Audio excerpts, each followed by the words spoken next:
એને કંઈક હતું? ના, એ મારી કોઈ પણ વાત માનવા તૈયાર જ નથી થતા. ઘણીવાર મને એવું થાય છે કે ઉર્મિલાબેન ખોટી જીદ કરે છે. બાકી આ શૌર્યને મેં આમ છોડાવી દીધો હોત. આઈ નો ધેટ, પણ આપણે શું કરી શકીએ? જોકે ઉર્મિલાબેન માટે મારા મનમાં જે માન હતું એ ઓર વધી ગયું છે. એમને ખબર છે કે એમના દીકરાને 7 વર્ષની સજા થઈ શકે છે, તેમ છતાં એમણે પોતાના એથિક્સ સાથે કોમ્પ્રોમાઇઝ નહીં કર્યો. અરે એમની જગ્યાએ બીજું કોઈ હોત ને તો ગમે ત્યાંથી પૈસા ઉધાર લાવીને પોતાના દીકરાને છોડાવી દીધો હોત. હું શું કહું છું, શૌર્યને છોડાવવાનો આપણી પાસે કોઈ જ રસ્તો નથી. જ્યાં સુધી હું મારા પતિને ઓળખું છું, એમની માટે કંઈ પણ અશક્ય નથી. એને માટે મારે ભૂતકાળના આરોપીને જગાડવો પડશે.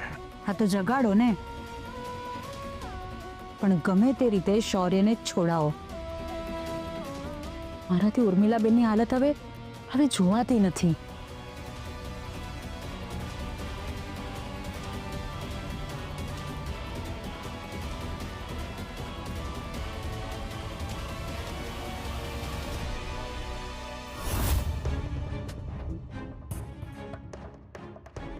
મેડમ, રાત બહુ થઈ ગઈ છે, તમને ઊંઘવું નથી? મારા નાના દિયર મુશ્કેલીમાં હોય એવામાં મને ઊંઘ કઈ રીતે આવે? તમારા કહેવા પ્રમાણે કામ તો થઈ રહ્યું છે ને? હા, પણ કિયારા ફરિયાદ પાછી લે એના માટે શું કરવું એ વિચારી રહી છું. ઠીક છે, હું અહીં જ સૂતી છું. મારું કોઈ પણ કામ હોય તો મને જગાડજો. સારું.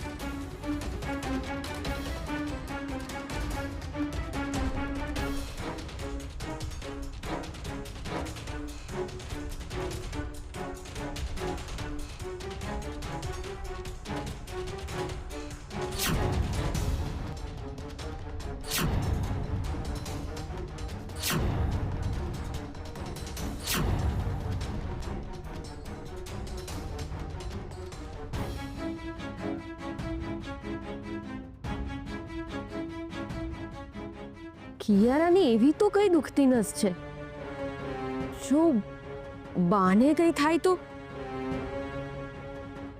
ના, એનાથી પણ કિયારાને કોઈ અસર નહીં થાય. મીતા ફોઈને કઈ થાય તો? ના ના, એની પણ કિયારાને કોઈ અસર નહીં થાય. એ બહુ જ સ્વાર્થી છોકરી છે.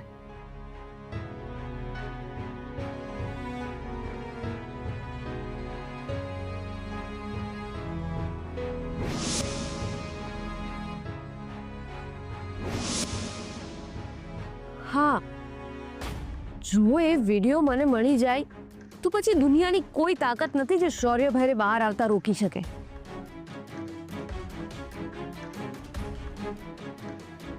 પણ હવે એ વિચારવું પડશે કે મિલી પાસેથી એ વિડીયો મારે મેળવવો કઈ રીતે.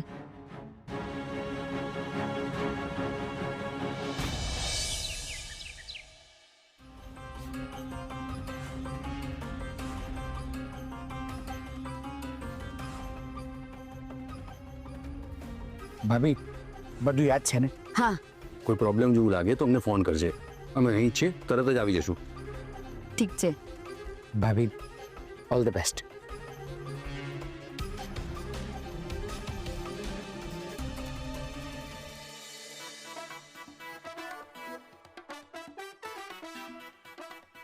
ભાઈ, બા ઘરમાં છે? કેમ, તમારે એમનું શું કામ છે? હું એની પાડોશી છું. બાના વર્ષો જૂના બેનપણી છે ને, એ અંતિમ શ્વાસ લઈ રહ્યા છે, તો એમની ઈચ્છા છે કે એ બાને મળે. ભાઈ, મહેરબાની કરીને તમે ના ન પાડતા હો. તમે બાને બોલાવી લાવો ને. પણ એ તો ગયા.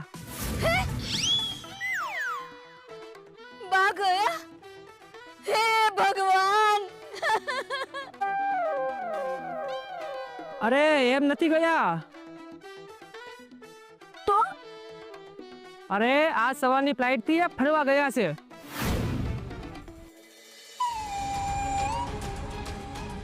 બા ફરવા ગયા છે. પણ હવે શું થશે? એક કામ કરો, હું કિયારા મેડમને બોલાવું છું, તમે એમની સાથે વાત કરી લો. ભાઈ રહેવા દો. એની કોઈ જરૂર નથી.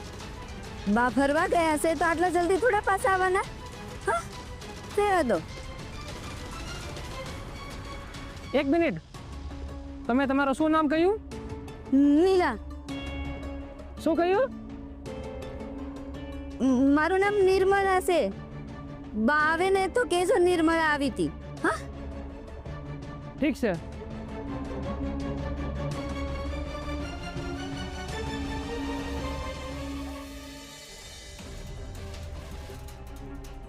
આ એકલી કેમ આવી રહી છે?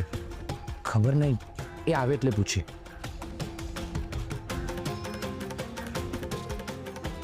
બાને સાથે કેમને લઈને આવી? આપણે મોડા પડ્યા. શું? અરે બા આજે વહેલી સવારની ફ્લાઇટમાં ફરવા જતા રહ્યા. શિટ, આપણે આ જ કામ ગઈકાલે રાત્રે કરવાનું હતું. હવે શું કરીએ? આપણે એક કામ કરીએ, પહેલાં અહીંયાથી નીકળીએ, પછી આગળ જઈને વાત કરીશું. ચાલો મેમ, ચાલો મેમ.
વોટ?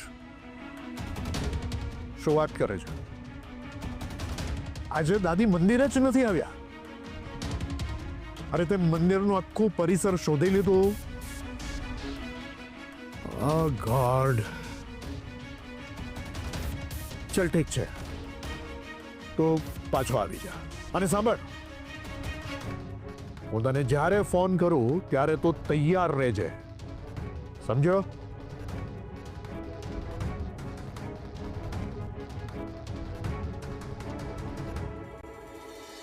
આજે જ્યારે મારે જરૂર છે ત્યારે જ નહીં આવ્યા.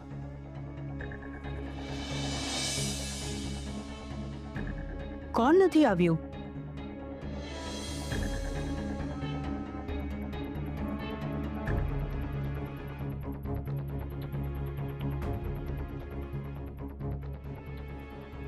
મેં મારા માણસને કિયારાની દાદીને લેવા માટે મંદિરે મોકલ્યો હતો, અને આજે આવી જ નહીં. પણ તમારે એમની શું જરૂર પડી? એક જ વ્યક્તિ છે જે મુસીબતમાં હોય ને તો કિયારાને ફરક પડે, અને એ છે એની દાદી. તો હવે શું કરશો? એ જ વિચારવાનું છે. રશ્મિ, ક્રિશ ક્યાં છે? ક્રિશ, હર્ષ અને નીલા ક્યાંક બહાર ગયા છે. ઠીક છે, તે લોકો આવે પછી આપણે વિચારશું. આપણી પાસે સમય પણ બહુ ઓછો છે નહીં? અરે એ જ વાતનું તો ટેન્શન છે.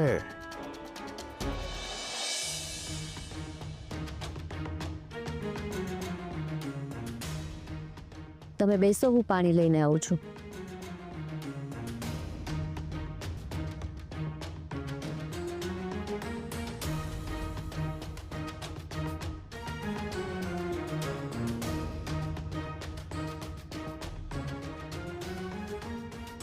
તમે લોકો સવારે સવારે ક્યાં જઈ આવ્યા? પપ્પાજી,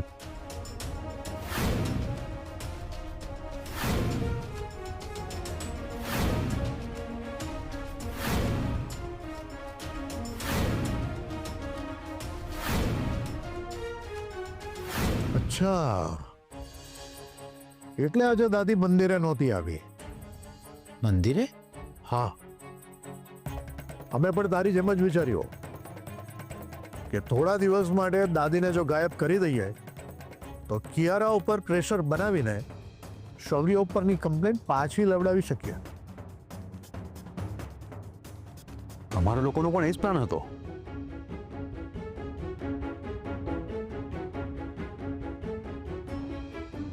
રાજેશ અંકલ, માસી તમારા માટે લાવું?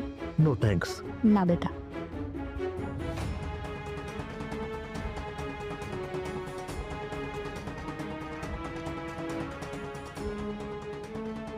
મને લાગે છે આ બધા નેગેટિવ વિચારો કરીને અને નેગેટિવ કામો કરીને કિયારાનું મગજ પણ ક્રિમિનલની જેમ ચાલવા માંડ્યું છે. એટલે કિયારાને એવો અંદાજો આવી ગયો હતો કે આપણે એની દાદીના થકી બ્લેકમેલ કરીને શૌર્ય વિરોધની ફરિયાદ પાછી ખેંચાવી શકીએ છીએ. એટલે આપણે કંઈક એક્શન લઈએ એ પહેલા એણે દાદીને અહીંયાથી બહારગામ મોકલી દીધી. પણ મને લાગે છે ત્યાં સુધી કિયારા આ બધું એકલા ના કરી શકે. કોઈ તો છે જે એને સપોર્ટ કરી રહ્યું છે. પણ એ કોણ છે અને શા માટે કિયારાને હેલ્પ કરી રહ્યું છે? પૈસા બીજું શું? કિયારા પાસે મફતમાં આવેલા પૈસા છે અને પૈસાના બદલામાં કોઈ એને હેલ્પ કરતું હશે. જો એવું હોય તો એ વ્યક્તિ કોણ છે એની આપણે તપાસ કરવી પડશે.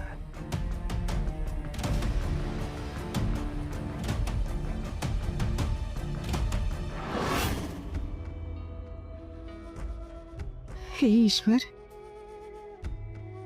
મારી સાથે અને મારા પરિવાર સાથે આટલું થયા પછી પણ તમારા પરનો વિશ્વાસ ઓછો નથી થયો.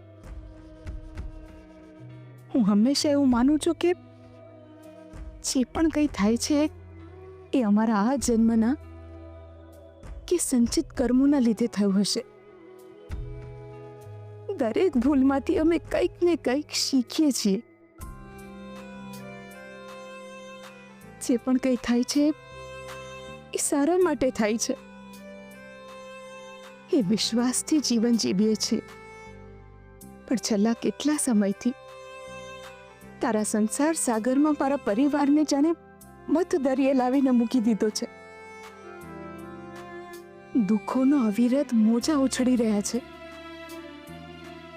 એમ થાય છે જાણે હવે અંત આવી ગયો છે અને ત્યાં જ તમારો સાથ મળે છે. જીવન જીવવાનો આધાર મળે છે. જીવન જીવવા માટે આશાઓ જાગે છે.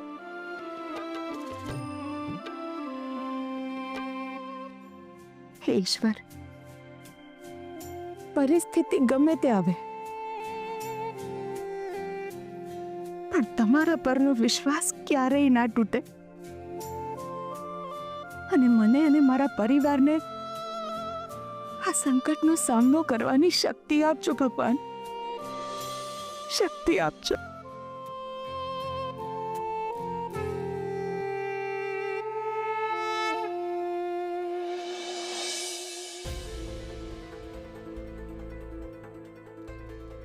આલો. રશ્મિબેન, મેં તમને કહ્યું ને, મારી ખાવા પીવાની ઈચ્છા મરી ગઈ છે. ઠીક છે, હું તમને ખાવા પીવા નથી આપતી. આને દવા સમજીને પી લો. પ્લીઝ એવું ના કરશો, ખોટી જીદ ના કરશો પ્લીઝ. કંઈ વાંધો નહીં. શૌર્ય જેમ તમારો દીકરો છે એમ મારો પણ દીકરો જ છે. જો તમારા ભૂખ્યા રહેવાથી શૌર્ય પાછો આવી જશે તમે એમ માનતા હો તો હવે હું પણ જ્યારે શૌર્ય પાછો આવશે ને ત્યારે જ ખાઈશ.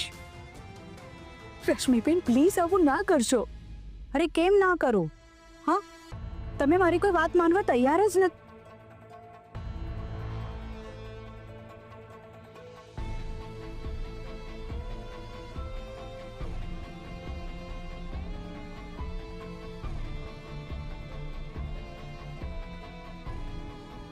Thank you ઉર્મિલાબેન. તમે જરાય ચિંતા નહીં કરતા. આપણો શૌર્ય જલ્દી પાછો આવી જશે. એને ચોક્કસ ન્યાય મળશે. આપણે બધા મળીને પ્રાર્થના કરીશું. પેલો 1000 હાથવાળો બેઠો છે ને, એ શૌર્ય સાથે અને આપણા બધા સાથે ચોક્કસ ન્યાય કરશે.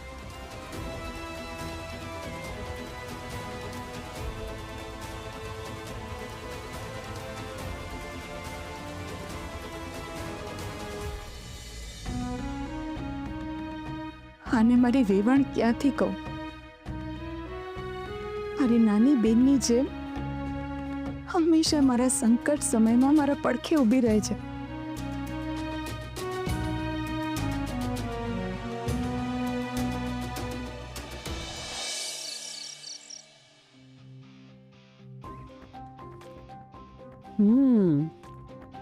જમવાનું બહુ ટેસ્ટી છે. ક્યાંથી મંગાવ્યું? સુરતના ફેમસ MSP ગ્રુપ્સ ઓફ હોટલમાંથી. તો એમ કે ને તારી હોટલમાંથી. ફિયા, આજે મારું હોટલ ઇન્ડસ્ટ્રીમાં બહુ મોટું નામ છે. મને તો MSBની વર્લ્ડ વાઇડ ચેન શરૂ કરવાની ઈચ્છા છે. પણ શું કરું, આ બધા લફડાઓમાંથી ઊંચી જ નથી આવતી. ટાઈમ જ નથી મળતો મને. ક્રાઇમ વર્લ્ડ એક એવું વિશેષ સર્કલ છે કે એમાંથી એકવાર તમે જો એન્ટર થયા ને તો બહાર નીકળવાનો રસ્તો જ નથી મળતો. તમે આખી જિંદગી ગોળ ગોળ ફર્યા જ કરો છો. ડોન્ટ વરી ફિયા, હું આ બધામાંથી બહાર નીકળવાનો રસ્તો બહુ જ જલ્દી શોધી લઈશ. કેવી રીતે? ફિયા, સામેવાળી પાર્ટીનો ઘોડો મેં પાડી નાખ્યો છે. હવે રહી એની રાણી, એ તો જીવતી જાગતી લાશ બની ગઈ છે. મોકો જોઈને હું એને પણ મારા રસ્તામાંથી હટાવી દઈશ. પછી રાજા મારો. હું ગમે તે રીતે ક્રિશને મારી પ્રેમ જાળમાં ફસાવીશ અને એની સાથે લગ્ન કરીને બધાથી દૂર જતી રહીશ. જ્યાં હું, મારો ક્રિશ અને અમારી સપનાની દુનિયા. What a hallucination. ખુલ્લી આંખે તું બહુ સારા સપના જોવે છે. આઈ વિશ કે પૂરા થાય. ચોક્કસ પૂરા થશે. મારી લાઈફનો એક જ રૂલ છે, હું જે કંઈ પણ વિશ કરું ને એ બધું મેળવીને જ રહું છું. તે જોયું ને, ઉર્મિલા નાણાવટીની પ્રોપર્ટી અને બધા જ બિઝનેસની માલકીન બનવાનું મેં સપનું જોયું હતું અને તે જોયું ને, એ મેં પૂરું કરી દીધું. યસ, એ વાત માટે તો તને માનવી પડે. હા, બસ એવી જ રીતે કૃષ્ણે મારો બનાવવાનો જે ડ્રીમ છે ને, એ હું એટ એની કોસ્ટ પૂરો કરીને જ રહીશ. ચીયર્સ.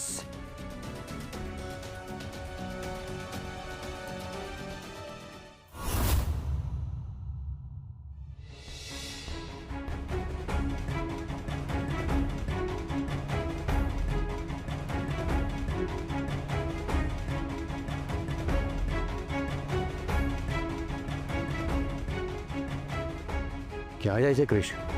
કિયારાને ઉઠાવવા. તું ગાંડો થઈ ગયો છે કે શું? તું શું બોલે છે? તને એનું ભાન પણ છે? મોટા ભાઈ, આપણી પાસે ખાલી આજની રાત જ છે. જો આપણે આજે કોઈ એક્શન ના લીધી ને તો આવતીકાલે શૌર્યને કોર્ટમાં હાજર કરવામાં આવશે અને પછી આપણે કંઈ જ નહીં કરી શકીએ. એટલે મારે તો જવું જ પડશે. એક મિનિટ ક્રિશ,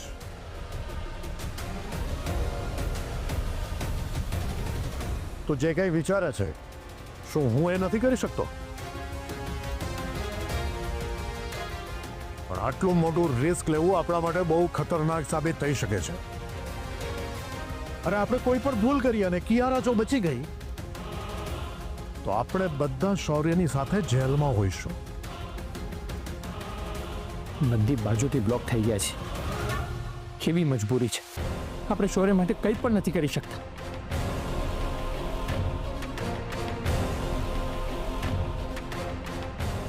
આજે જે પરિસ્થિતિ છે એમાં આવતીકાલે શું થશે એનો જવાબ આપણી પાસે નથી. આપણે ભગવાન ઉપર ભરોસો રાખવો જ પડશે. ક્રિશ, જે કંઈ થશે એ સારા માટે જ થશે.